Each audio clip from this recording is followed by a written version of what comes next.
C'est ainsi alors que je menais ma barque dans ce vaste fleuve qui se nomme la vie.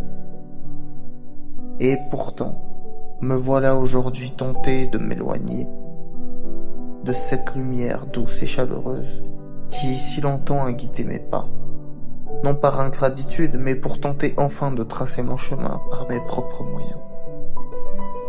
Je ne puis demeurer ce fardeau silencieux qui assiège sans cesse l'esprit de ma mère.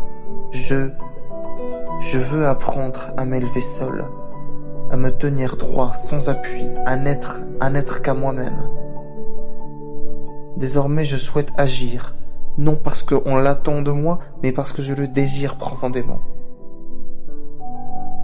Pourtant, au moins le conflit demeure, se ravivant sans cesse comme une question lancinante.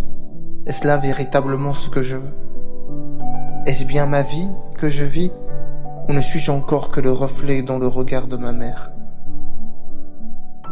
Je ne sais pas exactement ce que vous traversez. Peut-être un deuil, une rupture, peut-être simplement un vertige de la vie, quand on avance sans savoir où aller, ni quoi faire. Ce poème est dédié à celles et ceux qui traversent ces heures silencieuses, ces moments où le se sent égaré, vidé, à bout. Sachez-le, vous n'êtes pas seul. D'autres quelque part portent la même peine que vous. Et même si le chemin semble obscur, il existe encore une lumière, aussi fragile soit-elle.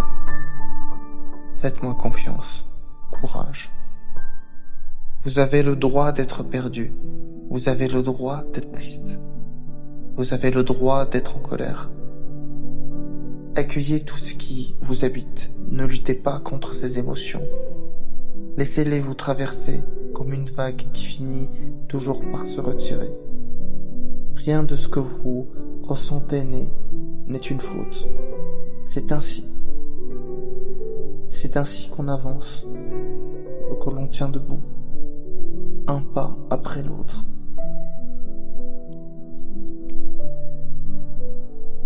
En tout cas, je vous souhaite beaucoup de courage dans votre vie.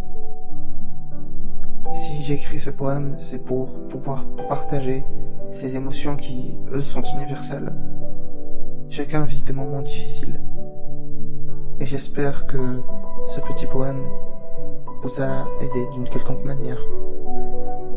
En tout cas, je vous souhaite beaucoup de chance et du courage.